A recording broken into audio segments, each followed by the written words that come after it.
are talking about Jesus and your work life as we continue our series, Every Square Inch. And you might be thinking, like, okay, my pastor's about to talk to me about work. What does he know about this? Like, it's easy for him to say, like, Jesus in your work life. Like, I'm a pastor. My whole job is, like, in the Bible. And maybe you're thinking, like, what could I possibly have to say to somebody like you? And whatever your work is, whatever your career is, whether it's part-time, full-time, stay-at-home, paid, unpaid, you might be thinking, what does Austin have to say? What does the Bible have to say to somebody like me?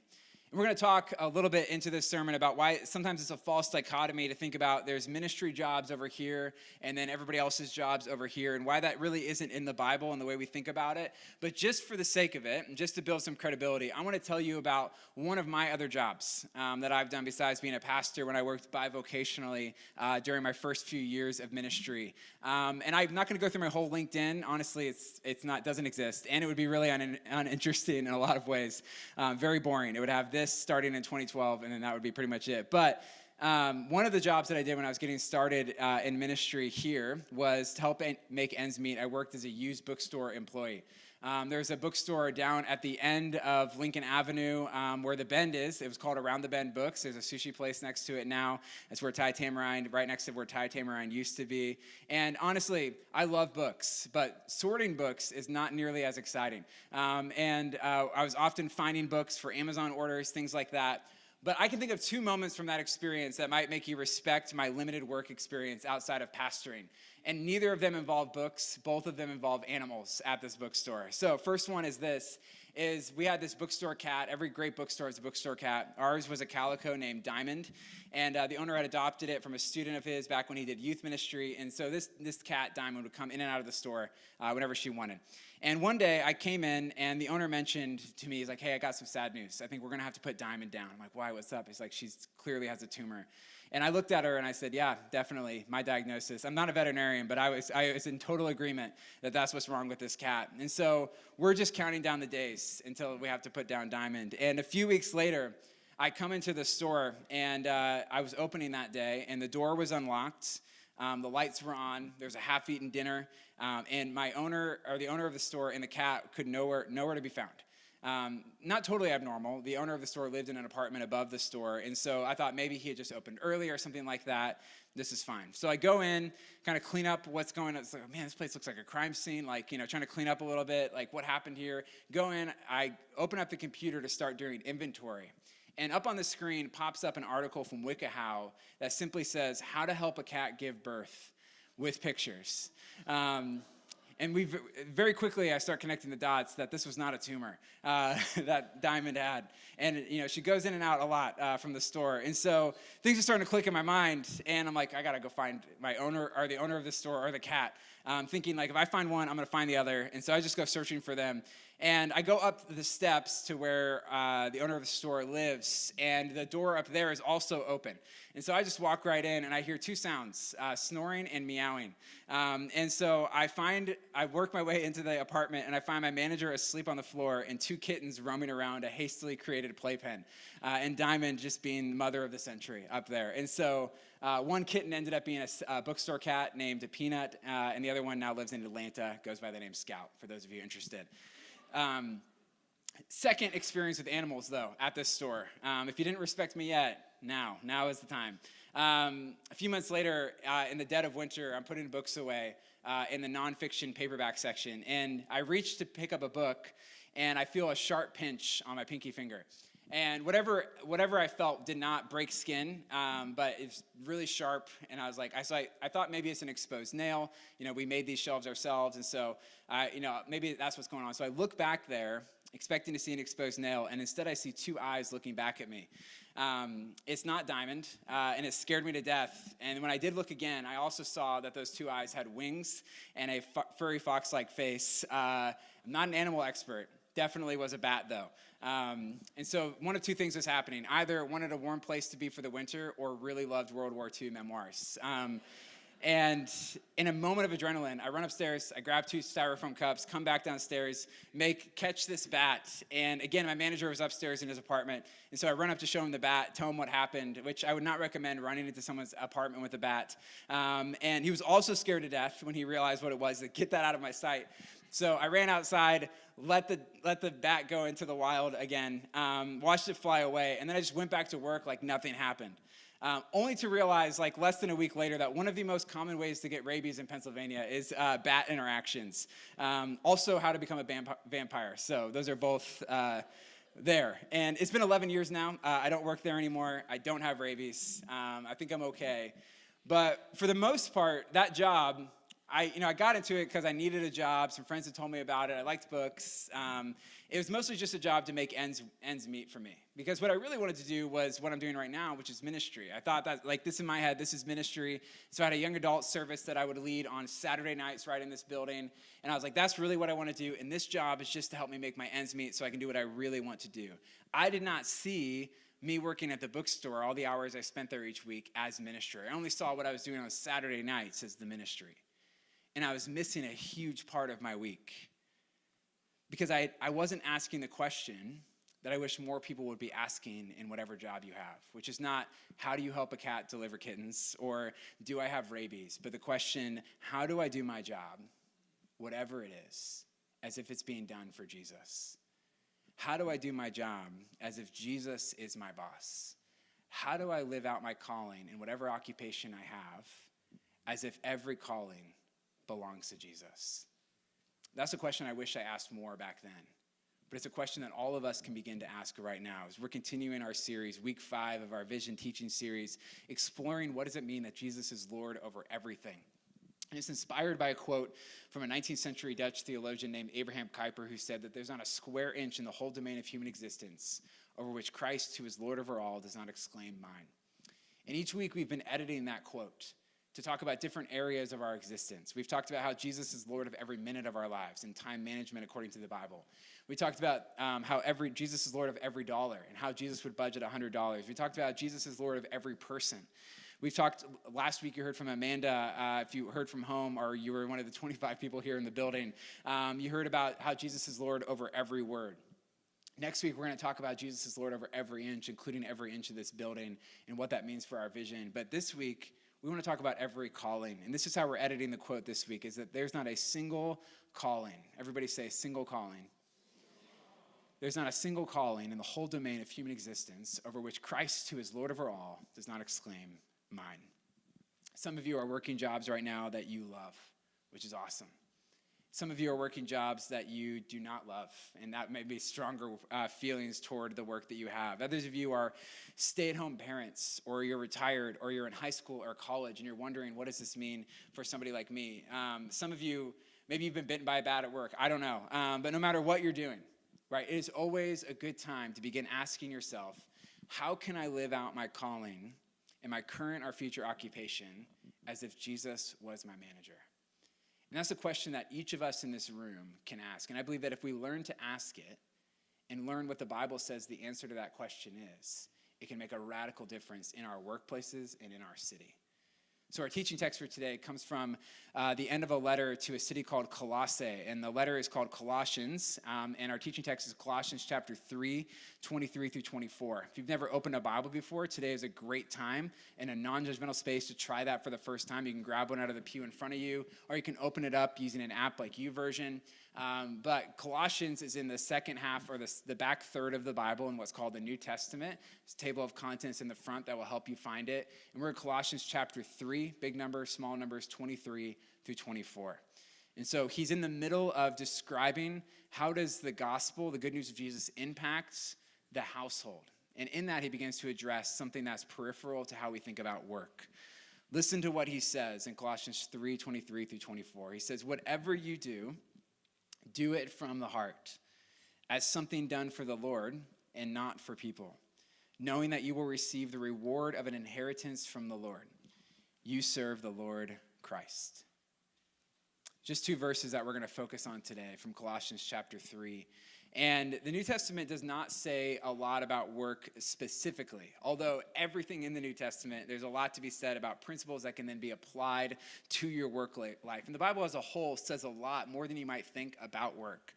But when the Apostle Paul, who was both a church planter and a tent maker, so he was doing his like side gig was not bookstore, it was tent maker, does provide some guidance about work in his letters. It's in the context of the lowest form of work imaginable in the first century world, that of a first century bondservant, or more colloquially, slaves or an enslaved person. The first century Roman household often included bondservants who ended up in that position for a variety of reasons. Some ended up in that position to pay off debts, where they would sell themselves into slavery in order to pay off debts that they couldn't get out of any other way. And they saw no way out, and so this is the way forward. Others just wanted a place to live and work, and so this is one way that you could do that as somebody's servant. And then many people had ended up there unwillingly as well. You can think of Onesimus in the book of Philemon, who is mentioned by name, but a lot of people ended up in slavery for a variety of reasons. And the experience of a enslaved person, a bondservant, varied widely, but it was the lowest form of work that you could imagine in the first century world. And more than that, it was not a form of work that you could easily escape from, except by running away. It was a form of work that you felt very stuck in from an occupational perspective. Now, before we go on, I just want to do a quick aside here. Often there's this accusation against Christianity that Christianity supported the ongoing existence of things like slavery. And sometimes that question will come up in a space like Alpha, which again, Wednesday night, it's a great opportunity to explore faith. But I've heard it come up over the years in a variety of ways.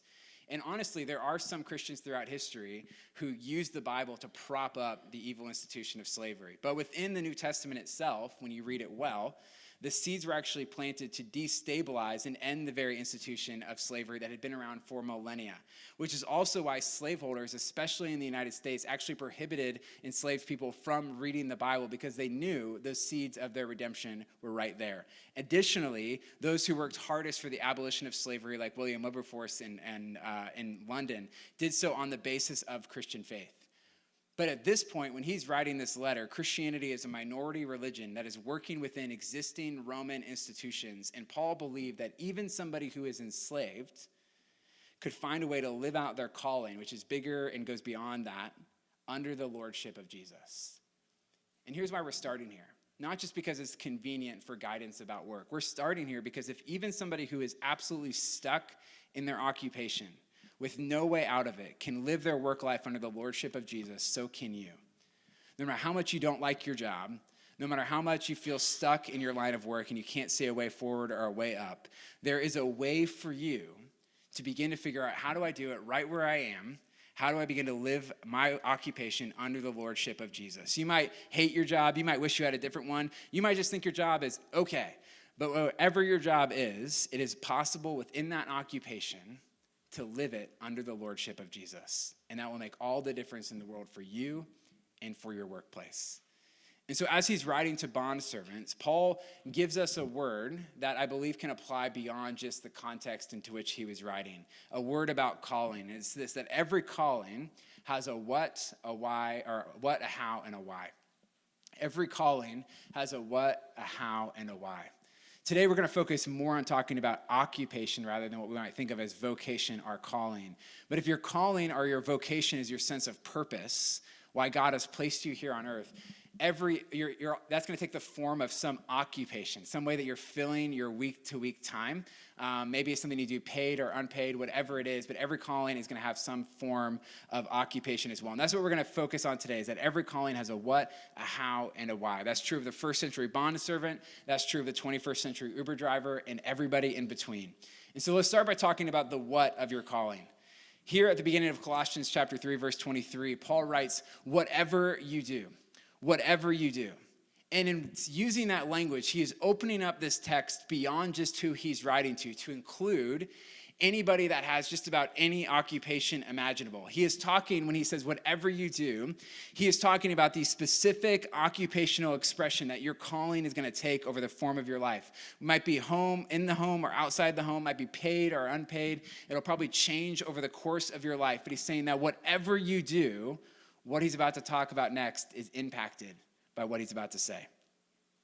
For many centuries, as I hinted at the beginning, there was this false binary between sacred work over here and then secular work over here. There were these everybody thought there was these Christian sacred jobs that were more holy than other jobs, like being a pastor or a missionary or a nun. And then there were secular jobs that existed to support all the sacred ones, things like baker, farmer, cobbler. Just wanted to use that word in a sermon at some point. But that's not a biblical vision. And the Bible doesn't actually break down things that way. When Paul says, whatever you do, he's breaking down this division between secular and sacred. And what he's doing is he's saying that there aren't just sacred occupations over here, but every occupation, or just about every occupation, can be made sacred. That includes things like bondservant, or tent maker like Paul, or carpenter, or stonemason like Jesus, a fisherman like Peter, a doctor like Luke, an Uber driver, a baker, a brewer, a stay-at-home parent, a student, almost any occupation that you can imagine, if it is being done under the lordship of Jesus, it becomes sacred work. Maybe some of you have never heard that before, and you've always thought, well, there's my job over here, and then there's pastors and everybody else. But what we learn here is included in that whatever you do is all of our occupations can be made sacred. Whenever I think about this false division between sacred and secular forms of work, I always think about this brick. Some of you have been a little nervous about this brick for a little bit. And I always think about this brick. And I got this brick in college. And when I was in college, my friend Clinton preached a sermon. We had this student chapel in the middle of the week. And he preached this sermon about how Jesus breaks down the wall between sacred and secular that we normally think of. That there's sacred work over here, secular work over here. And he built a brick wall on stage. And then in the middle of the sermon, he just left the stage. We're like, where'd Clinton go? And then he came back with a sledgehammer and he just broke the wall. And all of us have always remembered that. And I thought, I should do that today. Or I could just bring the brick. So I brought the brick. And we've had this brick in our lives for 15 years. Julie and I went to college together. We keep this brick above our laundry. It literally says, whatever you do, all your heart for the Lord, which is something that this brick was all about back then. But we see this and we're reminded when we look at it that everything that we're doing, from washing dishes, whatever our daily occupation is, can be done for the Lord. There's not this false division between sacred and secular work, but what you think of as secular work can be made sacred by who you do that work for and the way in which you do that work. You might be wondering, is that true for every line of work? Can every occupation be included under that? Not exactly. But it's probably wider than you think. There are some jobs, yes, that are probably morally off limits for Christians. There's just not enough good, if any of them, when it comes to faith. A good example of that was in Carthage, the city of Carthage in the year 250. There was an actor, his name was Marcus, and at some point he became a Christian. So we have this local celebrity, becomes a Christian, joins the church, gets involved in a small group. They didn't have small groups, but something like that, made some friends. And the first thing that his new Christian friends say to him is hey, Marcus, you're going to have to quit acting. And he knows why. In that third century world in Carthage, acting, every play was pretty much an act of worship to whatever god or goddess that you had. Additionally, the entertainment industry at the time was crude and immoral, so much unlike today, obviously. But he's like, okay, that's fine. I'll quit my job. I'll quit acting. He's like, but I'll teach acting. So he goes and he tries to teach acting. Nah, that's the same thing, man. You're going to have to quit that too, because now you're just teaching everybody else to do the same thing. And so he's like, well, what am I supposed to do? This has been my job my whole life. And they're like, look, we will support you financially until you can find a different job that you feel like you can redemptively participate in. But they were like, we don't think that it's possible within this. And so does that mean, is my point here, that everybody who's in the entertainment industry in our church should quit their jobs? No, that's not what I'm saying here. But in every cultural moment, the church has to figure out with people, what does discipleship in your vocation look like? What does it look like to redemptively participate in whatever line of work that you find yourself in? And yeah, there's times to quit, but a lot of times it's just looking at what does redemptive participation look like when I'm here as a Christian. Really minor example. My second job on my non-existent LinkedIn would be working at Old Navy when I was 18. Anyone else? Anyone else do Old Navy? No, just me. All right. I followed my sister's footsteps into Old Navy. And so one of the things we had to do there was we had to push credit cards on people. And here's the thing. I always had the lowest numbers. And so we had this chart in the break room of how many credit cards people had gotten people to sign up for, and there's like 20 up here, and then like 10, and then all the way down to the bottom with 0 was me. And I would like to say it was like it was out of like conscience, but really I just didn't like selling things to people in general. But I remembered one time somebody tried to sign up for a credit card, and they're like, how do I sign up? Like they set it up for me. Like, this is my opportunity to get on the board in the break room. And I said, you don't want one. It's like they don't save you any money. They're not good. And so that was me, though, whether I realized it or not. I was trying to figure out, how do I redemptively participate at Old Navy? How do I be employed here really well? And I'm not saying that credit cards are totally evil, any of that, but that was just me as an 18-year-old trying to figure out, how do I redemptively participate in this job as a cashier / dressing room attendant at Old Navy? So let's talk about the how of your calling. So whatever you do, there's a pretty wide moral range for that, but now let's talk about the how. So whatever it is that you do, whatever you write as your job, whatever your occupation is, then we got to talk about the how of your calling. So with the door open to a lot of different occupations, he adds, do it from the heart. Regardless of whatever work you do, as long as it's within the moral range of the Christian faith, you're called to do that work from the heart. And there's a lot of things that means, but one of the things that it definitely means is that you're called to do it with excellence, which is a theme we see throughout Scripture when it comes to work. And bringing this idea together with what we just talked about, Elton Trueblood, who was a 20th century author, he was a chaplain of students at Stanford and Harvard, so walked a lot of them through job questions. And he was an advisor to President Eisenhower. This is what he said in his book about work called Your Other Vocation. He says, secular work, well done, is a holy enterprise. Secular work, well done, is a holy enterprise. Again, he's breaking down this division. How do we break down this division between sacred and secular? One of the ways in which you do that is the way in which you do your work, the how of your work. And this is important because sometimes there's this idea that the way that you make your work sacred is in doing your work for Jesus, is by finding ways to make your work explicitly Christian. You know, maybe for some people, like, okay, the way that I make my work sacred is I got to make sure I'm evangelizing my coworkers. And there's totally room to do that. There's totally room to talk to your coworkers about Jesus. There's room to invite them to something like Alpha, but sometimes that's all we can think about. Like, that's how I make my work Christian. Or some people think, like, the way I make my work Christian is I'm going to put a Bible verse in my email signature. That's going to get them. And maybe it will. Maybe that'll start a conversation. Maybe that's what you're feeling called to. That's fine. Nothing against that. Or maybe, like, some people think, well, the way I make work Christian is I stamp a Bible verse on the product, and that will do it. And there are companies that do that, and there might be room and space to do that as somebody's conscience leads. But even if you're doing all of those things, evangelizing coworkers, putting Bible verses in your email signatures, stamping a Bible verse on your product, if you're doing all those things and you are awful at your job, you will not be a good witness for Jesus. People pay attention and respect people who do their jobs well. And if you want them to respect the message of Jesus, one of the first things that you can do is make them respect the kind of work that you do. Bad work can actually hinder your witness to Jesus. Dorothy Sayers, who is a contemporary of C.S. Lewis, who I quote a lot in here, she was an English novelist, playwright in the first half of the 1900s. She wrote an essay on what does it mean to work as a Christian. And her essay was called Why Work? Encourage you to read that on your own time at some point. Super short essay, really lots of nuggets, of gold nuggets in it. Listen to what she said, though, about work.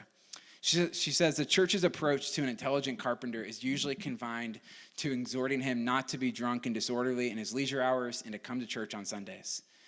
What the church should be telling him is this, that the very first demand religion makes upon him is to make good tables. I want to say this, if you're an intelligent carpenter in the room, I would also advise you to not get drunk in your leisure hours and to come to church on Sundays. Good things. But the first demand when it comes to work is truly to do it with excellence, to not cut corners, but to figure out how to do it as if you're doing it for the Lord, as if he's the ultimate customer or your boss. There's more to it than simply, when it comes to making your work sacred, part of it is just simply doing it with excellence. One of my favorite stories I've come across of this came to me by way of Tim Keller in his book Every Good Endeavor, which is an excellent book on work.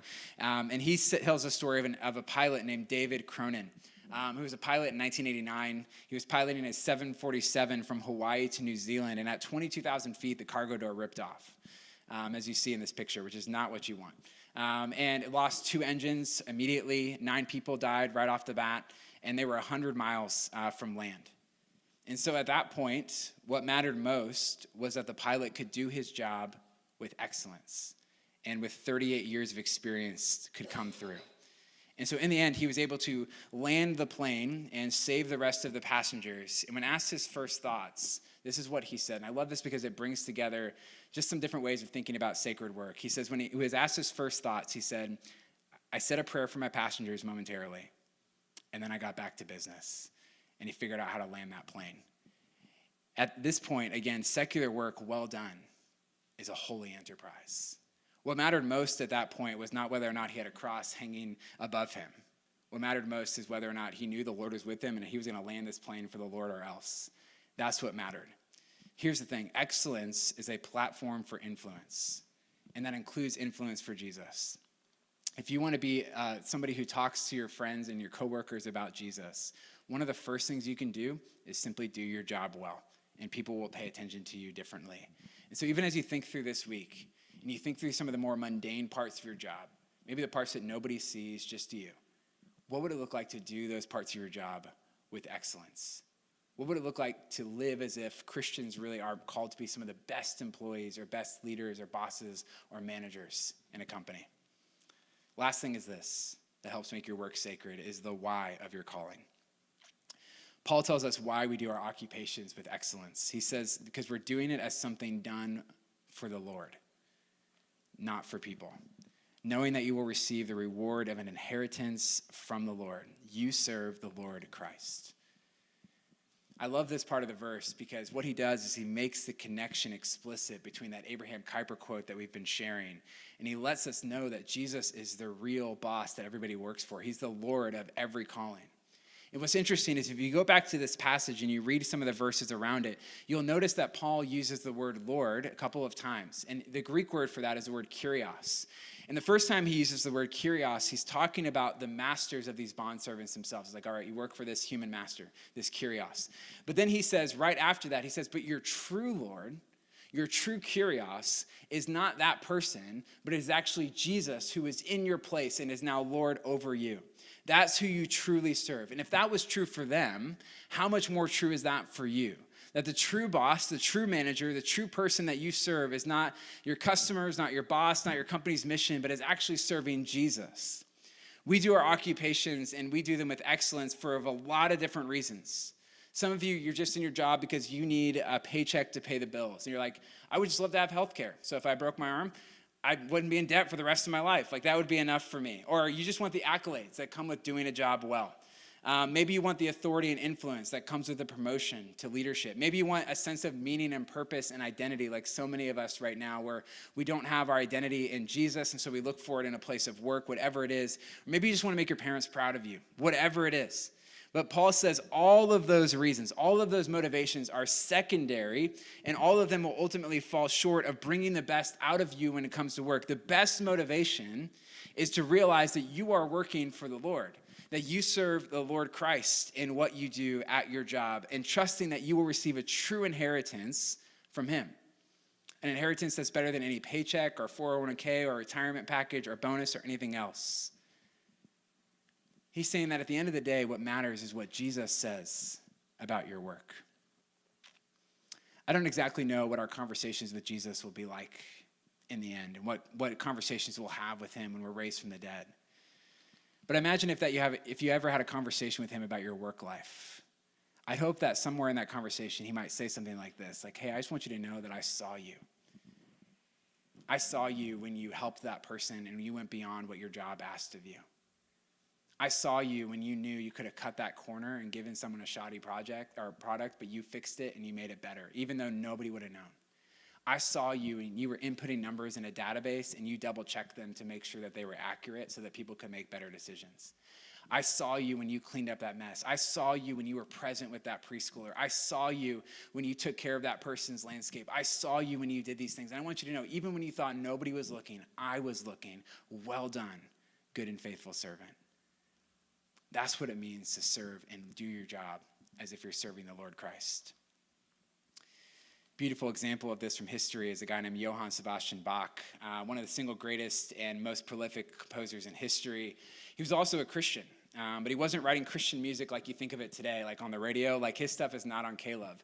It should be, because it's good. But the reason it was considered Christian was not because the lyrics were all very Christian-y, but he was writing music as an offering to the Lord. And one way that you know that is because at the beginning of many of his pieces of music, he would write simply something like this: Jesus help me, which I'm sure many of you have felt at the top of any to-do list, like Jesus help me, when he's looking at a blank canvas or a blank music tonation, all that kind of stuff. When he's looking at that, he's saying, Jesus help me. But then at the end, he would often write just 3 letters, SDG.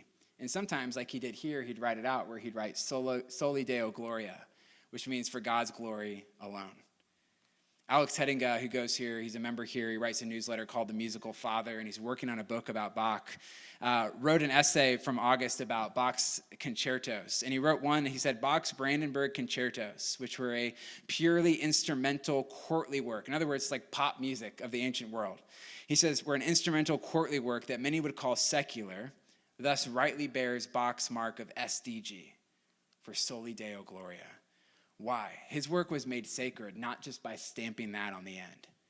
His work was made sacred by living that out in the process from beginning to end of whatever product he was developing, which in his case was music. For you, it might be something else. Every calling has a what, a why, and a how. But the question I want us to consider as we close is, what does that look like in practice? Because this feels very theoretical at times. Like, how do I actually do that? How do I live on my calling and whatever occupational expression I have right now as if it belongs to Jesus? And Elton Trueblood says that each of us have to work this out in practice in our lives and with our actual jobs. He says it this way. He says, each man, or you could add woman, whatever his toil, must use his own imagination and steady prayer to try to learn what the details of his daily ministry must be. And I love that he calls it your daily ministry. That what I'm doing on Sunday mornings isn't the only ministry that's being done in this church. You, when you step into your job tomorrow, you are stepping into your daily ministry. You are beginning to do your work under the lordship of Jesus. And so with that in mind, one of the things that I've enjoyed most as a pastor is the times that I just get to see somebody in our church at their workplace. Every once in a while, when I meet with somebody, I'll get to meet with them at their workplace, and I get to talk with them about it. I love seeing them work out the details of what and how and why of their calling. And I thought the best thing to do for you today was just to tell you about a couple of people that I've seen do this work, and just see how it stirs your heart. Let me tell you about Katie and Rob. Katie is an elementary school teacher at Bellevue Elementary School. Rob is in construction. And last year, our kids ministry director, Talia, and I stopped by Bellevue Elementary School to talk with the principal about an upcoming serve opportunity that we were going to do. And while we were there, the principal gave us a tour of the school, and we walked right by Katie's kindergarten classroom. And I think she was surprised to see both her principal and her pastor, which definitely felt like she was in trouble. But when we walked in and we saw just somebody who has control of her classroom, not just in a domineering way, but in the way of her character. You saw the way that she loves those kids, and the kids adored her. And it's clear that she doesn't just see herself as serving them or parents or a school board, but Jesus. And then beyond that, she's used her gifts in this church to lead our foster and adoption ministry. But then we've also seen her husband, Rob, close up at work as well. We've hired him to replace some of our windows before, and I tell you what, it's a job he does with care and attention. My kids love when Rob comes over and we hire him for a project, and they love watching him work. I'm like, kids, I work on stuff too, and they're like, not like this guy. And like just seeing a master at his craft. Even I'm just sitting there in awe at like how he is able to do something in a day that I wouldn't even do in a lifetime. He can figure out anything with a house. He's doing it as if he's doing it for the Lord. Or take Chad. He's back here on electric guitar today. A few months ago, I stopped by his guitar workshop. He runs a place called Steel City Guitar Works. And I wanted to just learn more about Chad. Who is Chad? And I want to learn more about him. I also wanted to learn more about what he does. And he can fix any guitar, and he can get it playable again and make it even better than before. His shop is an unbelievable place to just walk through and just to see the guitars that he's working on or has worked on, some of the stuff he does by hand, and just to see the guitars people have trusted him with. And for him, it's not just about repairing guitars. It's about the stories of seeing someone to get their guitar fixed that's sentimental to them, that is in their family, and to see it make music again, or see the way that music can transform somebody's life. If you don't believe me, you can believe Don McLean, the author author of the song American Pie. This is what he said about Chad. He said, Chad is a first-class luthier who does exacting and consistent. Luthier, by the way, is somebody who works on stringed instruments. I had to look that up. Who does exacting and consistent work on all guitars. Fair to say, there is no repair I would not trust him to do. And if you're like, who's Don McLean? He also worked on Taylor Swift's guitars. So that's for, in case you're wondering. Sarah, who goes to our church, she's a preschool teacher. And I drop off one of my kids with her weekly, multiple times a week. And I get to see the preschool that she teaches through Urban Impact. And she raises her own salary. And when I drop off one of my kids there and then I go and pick them up, I sometimes get there early and I can see 10 plus kids who are sitting around her listening to a book. And I know it's been chaotic in there that day. I know that one of my kids who's there has had many, many questions and thoughts to share throughout the day. But I just see somebody who's fully present and is always available and ready to listen because she knows that she's listening to children, that she's representing Jesus to them. And she's interacting with them like Jesus would. Or take Trevor and Molly. Trevor and Molly moved to Pittsburgh a few years ago so that Trevor could be an assistant professor of mechanical engineering at CMU after he got his doctorate at Princeton. And I went there to visit him one day to find out more about what he does. He gave me a tour. He walked me through what he does. He oversees PhD students who are building and working on things that are impacting technology you use every day. But I just ripped a description off of CMU's website of what he does. It says this: drawing inspiration from both natural phenomena and human expression, he specializes in harnessing the unique mathematical properties of interfacial fluid mechanics, flexible solid mechanics, and granular matter to inform new technologies. I don't know what any of that means, but I know it's important, and he's doing it. Somebody from our church is making that kind of stuff happen. But then there's also Molly, his wife. She was part of our most recent leadership cohort because the people around her see her as a leader. She's like, I'm not a leader. She's like, people around you see you as one. And so she joined our leadership cohort. And so she's a stay-at-home mom who's raising 3 little girls into women. She's constantly inviting people into her life and whatever she's doing so that they can be part of it with her. She loves caring for people. In my humble opinion, she deserves an honorary PhD in being a mom. Anybody could learn from her. She's doing just as important work. Or Eric and Aaron. They're my neighbors. They're both optometrists. They go here. They're both parents. They both get to lecture at optometry schools. They both use their time and their own resources to do eye work in Kenya. And they're always also additionally doing the mission of taking weird eye questions from us. So anytime we've got a weird eye question, they're getting a text. And I've been able to see Eric in particular very up close because as we were getting to know each other a couple of years ago, I went to where he works as an optometrist and he convinced me to try on contacts for the first time in my life. And I was like, I can't do it. He's like, I'll get it in there. So he got a contact into my eye after a fight. And we mutually decided that contacts were not for me. Unless he planned to stop over every morning and put them into my eyes, which is not the relationship we want as neighbors. The list could go on. The list could go on. That is just a glimpse of some of the people whose work lives I've seen, that I've been able to step in and either experience what they're like in their work lives. It's a window into what it means that there's not one single calling over which Jesus doesn't say, mine. So the question for each of us that we have to work out is, what could it look like for you to live as if your calling belonged to Jesus? Maybe it's a conversation that you can have with other people that are in your field of work and also a Christian, and begin to consider, what does it look like to do this redemptively? I love how Dallas Willard just sums this all up for us. He says, but once again, the specific work to be done, whether it's making axe handles or tacos, selling automobiles or teaching kindergarten, investment banking or political office, evangelizing or running a Christian education program, performing in the arts or teaching English as a second language, is of central interest to God. He wants it well done. It is work that should be done, and it should be done as Jesus himself would do it. I think it's easy to think, as we're closing this up, that okay, that's great. I'll do that when I get my dream job. When I get the job that I really want, that's when I'll start doing that. I'll start my discipleship and my job when I really get this job that I want. And often I think what can happen is we can start to believe this very American gospel that says, I can't be really happy until I get the job that I want. I can't really serve Jesus and I can't really be happy until I'm able to really live out the occupation that I'm dreaming of. And that becomes the good news to you. And as a result, what ends up happening is we start believing this American work ethic where you just work harder than ever and ever to get that job.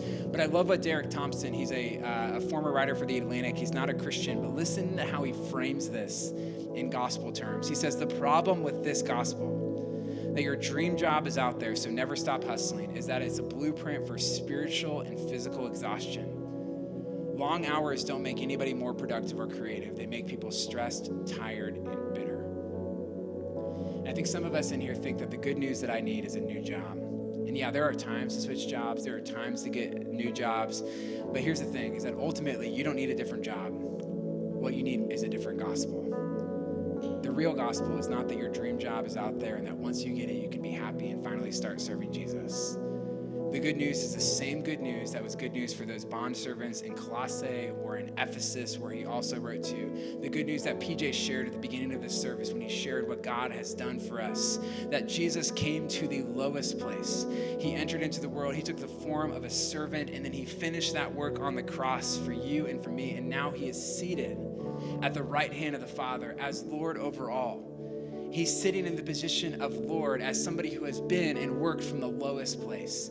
And now he sits over us, not as somebody who is oppressing us or domineering, but who is inviting you in your work life to begin to think about, what is my daily ministry? How do I collaborate with the God of the universe in the renewal of all things? How does God want to use me at my job, full of the Holy Spirit, to begin to minister to those around me, not just through the words that I share, but through the excellence that I bring to what I do?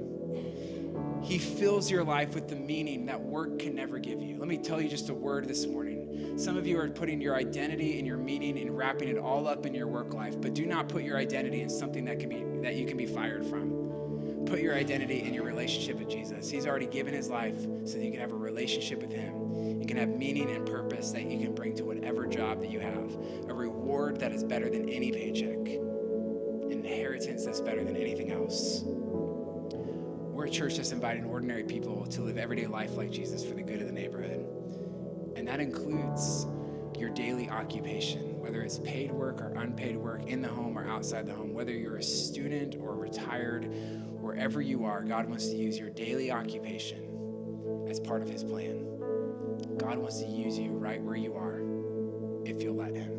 And sometimes it just simply starts by saying, God, use me right where I am. Before he takes you somewhere else, he'll often say, let's start right now in your current occupation.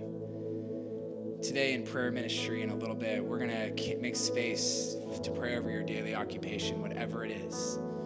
Maybe you hate your job or you're in between jobs. Maybe you just don't know what to do with your life. Maybe you're struggling to see what redemptive participation could look like. Receive prayer this morning. See what the Holy Spirit wants to begin to do in you before you go back into work tomorrow or even later today. I'm going to let PJ lead us into communion, and then we're going to create some space for worship and prayer ministry as part of our